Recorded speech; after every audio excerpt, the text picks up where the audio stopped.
Hello বন্ধুরা, তোমরা সবাই কেমন আছো? আশা করি ভালো আছো। আমিও ভালো আছি। আজকে একটু আমাদের বাড়িতে বাড়িটা কোন রকম করে একটু দেখাবো। কোনোদিন ভালো করে দেখে না। এটা হচ্ছে গেট, যে আমাদের বাড়িতে ঢুকতে, এই যে আমি ঢুকতেছি, ঢুকেই দুটো মন্দির, গোপাল মন্দির আর এই যে মা বাবার মন্দির। এইটা হচ্ছে নিরামিষ রান্নাঘর।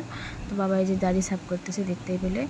তো আগনাটা কিন্তু পাকা আর বারান্দাটা কাঁচা। এটা আমাদের ঘর। আমি এই যে ঘরে ঢুকতেছি, ঘরটাও কাঁচা, টিনের কাঁচা। এই যে ড্রেসিং একটা শুকে গেছে, ঘরে একটা আলনা আছে আর এই যে বিছানা আছে।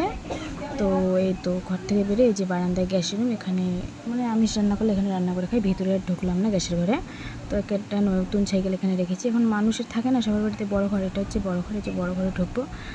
যাই হোক, ধান চাউল যা কিছু যাবতীয় জিনিস থাকে মানুষের ঘরে, আমাদের ঘরে আছে। ট্রাং ট্রাং কত কি, একটা বড় বাক্স আছে। এখানে অনেক জামা কাপড় আছে। আগে আমার শ্বশুর বাবা দোকান করতো, তাই। তো এখন যাচ্ছি আমি মায়ের ঘরের দিকে। এই যে তো গোপালের মন্দিরে কিন্তু পিছনে একটু মায়ের ঘর।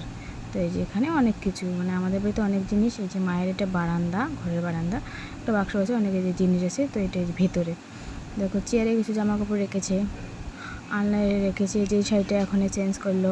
তো দেখো ঠাকুরের ছবি, এটা হচ্ছে মায়ের গুরুদেবের ছবি মা রেখেছে এখানে। মা যে লাল শাড়ি পরেছে, আজকে শনিবার, তো তোমরা তো জানোই মা পুজো করবে, ভক্ত দেখবে। তো একটু বসে বসে আমার সঙ্গে গল্প করতেছে। আমি এই যে জানলার ধারে কি মোবাইলটা ধরেছি, আমার সঙ্গে গল্প করতেছে আর নখ পালিশ একটু দিতেছে হাতের মধ্যে।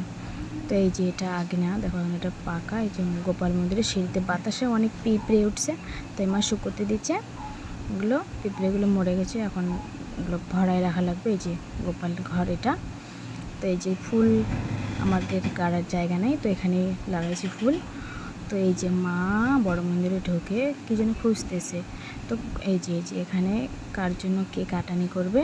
তো এখানে দুধ ফল টল সব রেখেছে। এই যে এটা বড় মন্দিরের বারান্দা। দেখো এই যে মা ফ্রিজ থেকে কী জন্য বের করতেছে।